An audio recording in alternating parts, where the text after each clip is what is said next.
नमस्कार, आप देख रहे हैं 10 कदम। मैं हूं रवीश और मेरे साथ हैं लतिका। और आज हम बात करने वाले हैं MSD यानी कि महेंद्र सिंह धोनी की। जिस धोनी को लोग मान रहे थे कि ये चूक गए हैं, इनसे कुछ होगा नहीं, वो धोनी कल आए। धोनी इज बैक और उन्होंने अपनी टीम को एक शानदार जीत दिलाई मुंबई इंडियंस के खिलाफ। एक बेहद ही रोमांचक मुकाबला, आखिरी ओवर का रोमांच और धोनी इज बैक। देखिए रिपोर्ट।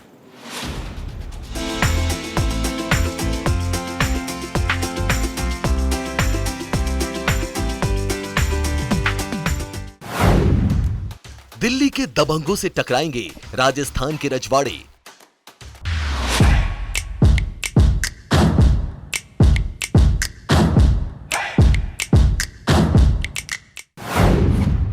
जयदेव परवार धोनी का विंटेज अवतार।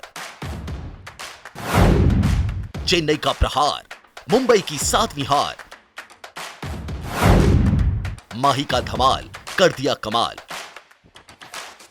दुनिया की सबसे बड़ी लीग आईपीएल में जब जब मुंबई और चेन्नई आपस में टकराती हैं, तो मुकाबला जबरदस्त होता है। रोमांच और थ्रिल से भरपूर मुकाबला ऐसा जिसे कमजोर दिल वाले देख नहीं पाते। और ऐसा ही एक और मैच देखने को मिला इस सीजन के 33वें मुकाबले में, जहां आपस में टकराई दोनों टीमें और लौट आया वो पुराना माही जो मैच खत्म करने के लिए जाना जाता है। नंबर 1 फिनिशर ने एक बार फिर दुनिया को बता दिया कि शेर बूढ़ा हुआ है लेकिन शिकार करना अभी नहीं भूला है। टॉस जीतकर चेन्नई ने पहले गेंदबाजी का फैसला किया। लगा कि इस हाई वोल्टेज मुकाबले में एमआई बड़ा टारगेट सेट करेगी, लेकिन ऐसा हुआ नहीं। बैटिंग करते हुए मुंबई के टॉप ऑर्डर ने एक बार फिर निराश किया। पहले ही ओवर में मुकेश चौधरी की धारदार गेंदबाजी के आगे रोहित शर्मा और ईशान किशन शून्य पर ही आउट होकर पवेलियन लौट गए, तो डेवाल्ड ब्रेविस भी आते ही चलते बने और एक बार फिर स्काई बने टीम के पालनहार, जिन्होंने डेब्यू करने वाले ऋतिक के साथ अच्छी साझेदारी की। हालांकि मुंबई के लिए कमाल 19 साल के तिलक वर्मा ने किया, जिनकी शानदार 50 की बदौलत टीम का स्कोर 150 के पार पहुंच गया और मुंबई ने 20 ओवरों में 7 विकेट खोकर 155 रनों का सम्मानजनक स्कोर बनाया।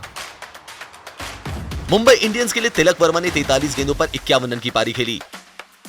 वहीं सूर्य कुमार यादव के बल्ले से 21 गेंदों पर 32 रन आए।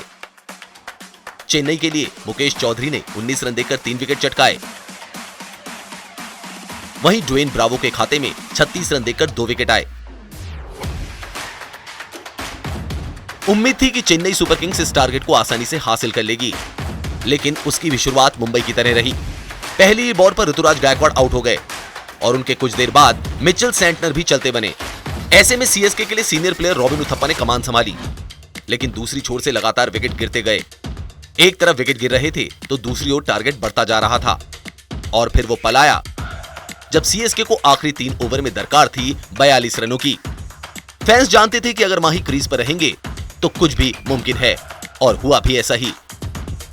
धोनी ने पहले ड्वेन प्रेटोरियस के साथ पार्टनरशिप बनाई और आखिरी ओवर तक क्रीज पर टिके रहे। आखिरी ओवर में सीएसके को चाहिए थे 17 रन और मैदान पर मौजूद थे दुनिया के नंबर 1 फिनिशर MS धोनी, जिनके रहते हुए लक्ष्य हासिल करना नामुमकिन नहीं था। मुंबई की ओर से जयदेव उनाडकट को आखिरी ओवर मिला और पहली बॉल पर ही उनाडकट ने प्रेटोरियस को पवेलियन भेज दिया। फिर धोनी को अपनी शुरुआती 2 बॉलों से दूर रखा, लेकिन यह कब तक संभव था। तीसरी बॉल में दिखा MS धोनी का कमाल, जिन्होंने फिर टीम को जीत दिलाकर ही दम लिया। आखिरी ओवर की तीसरी गेंद पर धोनी ने छक्का लगाया, फिर चौथी गेंद पर चौका लगाया, 5वीं गेंद पर धोनी ने 2 रन बटोरे और छठी गेंद पर धोनी ने जीत के लिए जरूरी 4 रन बनाकर चेन्नई को सुपर जीत दिला दी। चेन्नई सुपर किंग्स के लिए अंबाती रायडू ने 35 गेंदों पर 40 रन की पारी खेली। वहीं रॉबिन उथप्पा ने 25 गेंदों पर 30 रन बनाए। मुंबई के लिए डैनियल सैम्स ने 30 रन देकर 4 विकेट दिए। वहीं जयदेव उनाडकट के खाते में 48 रन देकर 2 विकेट आए। इस जीत के नायक और कोई नहीं बल्कि नंबर 1 फिनिशर महेंद्र सिंह धोनी रहे।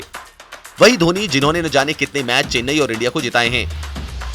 चेन्नई की 7 मैचों में दूसरी जीत है और वो फिलहाल पॉइंट्स टेबल पर 4 अंकों के साथ 9वें पायदान पर मौजूद हैं। वहीं मुंबई की लगातार 7वीं हार है और मुंबई को अब अगर पावर प्ले की रेस में बने रहना है तो उसे बचे हुए 7 मुकाबले जीतने होंगे, जो मुमकिन नहीं लगता। Sports desk, news India.